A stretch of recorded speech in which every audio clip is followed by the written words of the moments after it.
Hello! இன்னைக்கு lunch routine ரொம்ப சிம்பிள்ங்க. சிம்பிளா இருந்தாலும் ரொம்ப கம்ஃபர்ட்டிங்கான ஒரு ஃபுட் தான். இன்ஸ்டன்ட் பாட்ல இத நான் வந்து ரசம் ரைஸ் பண்ண போறேன். அதுக்கு தான் நான் ரெடி பண்ணி வச்சிருக்கேன். அரிசி பருப்பு நல்லா ஊற வச்சிருக்கேன் 30 மினிட்ஸு. 2 தக்காளிய நல்லா கட் பண்ணி வச்சிருக்கேன். 5, 6 பல்லு பூண்ட வந்து சின்ன சின்னதா கட் பண்ணி வச்சுட்டு, ஒரு கிரீன் சில்லி, 2 வரமிளகா, அப்புறம் கொஞ்சம் பெப்பர், ஜீரா, கொரியாண்டர் சீட்ஸ், மஸ்டர்ட் இதெல்லாம் கொர கொரன்னு அரைச்சு வச்சிருக்கேன். கரி லீவ்ஸு.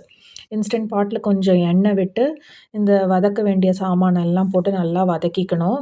நல்லா தக்காளிய 2 தக்காளிய குட்டி குட்டியா நறுக்கி வச்சிருக்கேன். அதையும் போட்டு, தக்காளி நல்லா சாஃப்ட்டா ஆற அளவுக்கு உப்பு போட்டு நல்லா வதக்கிக்கணும்.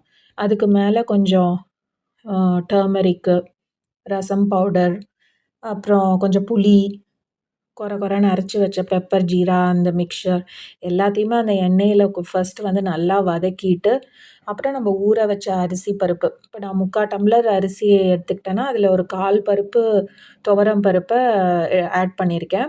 கிட்டத்தட்ட 1 டம்ளருக்கு நான் எடுத்திருக்கேன் அந்த ரைஸும் பருப்பும். நல்லா கழுவி ஒரு 30 மினிட்ஸ் நான் வந்து ஊற வச்சிருந்தேன்.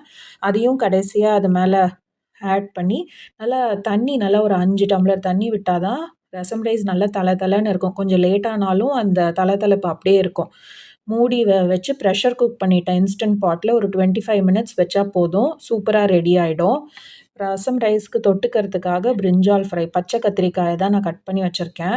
அதுக்கு ஒரு சிம்பிள் தாளிப்பு குடுத்து, பச்சை கத்திரிக்காய போட்டு ஒரு 2 நிமிஷம் உப்பு போட்டு வதக்கிட்டு, ஒரு கொஞ்சம் தண்ணிய தெளிச்சு விட்டு மூடி வச்சா 5 மினிட்ஸ்ல வந்து இது ரெடி ஆயிடும்.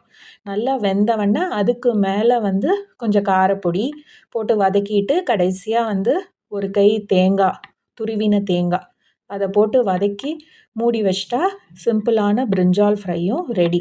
ரசம் ரைஸ்க்கு வந்து இந்த மாரி ஃப்ரை இதெல்லாம் கொஞ்சம் வந்து நல்லா சூப்பரா செட் ஆகும். நல்லாவும் இருக்கும். வீட்ல ஹெல்த்தியா குக் பண்ணணும்னா ரொம்ப காம்ப்ளிகேட்டடா இருக்க வேண்டாம். சிம்பிள் இன்கிரீடியன்ட்ஸ் சூஸ் பண்ணுங்க. சீசனல் வெஜிடபிள்ஸ், பருப்பு, டெய்லி யூஸ் பண்ற மசாலா இது எல்லாமே போதும். இந்த மாரி ஐட்டம்ஸ வச்சு நம்ம வீட்லயே சிம்பிளா, ஹெல்த்தியா வந்து ஒவ்வொரு மீலும் நம்ம ரெடி பண்ணிக்கலாம். இப்போ பாருங்க இன்ஸ்டன்ட் பாட் 25 மினிட்ஸ் ப்ரெஷர் குக் ஆகி நான் தொறந்து காமிக்கிறேன். எவ்வளோ தள தளன்னு இருக்கு பாருங்க. அதுக்கு மேல கொஞ்சம் ஒரு கைப்பிடி வந்து கொத்தமல்லி தழைய நல்லா அது மேல போட்டு 2 பெரட்டு பெரட்டினா போதும். சூப்பரா ரெடி ஆயிடும். இது ஒரு 30 மினிட்ஸ் 1 ஹவர் கழிச்சு இந்த பாட்ட தொறந்து பார்த்தாலும் இதே மாரி தான் இருக்கும். ஆப்ஷனலா இது மேல கொஞ்சம் நெய் விட்டுக்கிட்டா ரொம்ப வாசனையா இருக்கும். அவ்வளோதாங்க. இன்னைக்கு சிம்பிளா, ஹெல்த்தியா இந்த மீல் முடிஞ்சிடுச்சு. தேங்க் யூ ஃபார் வாட்சிங்.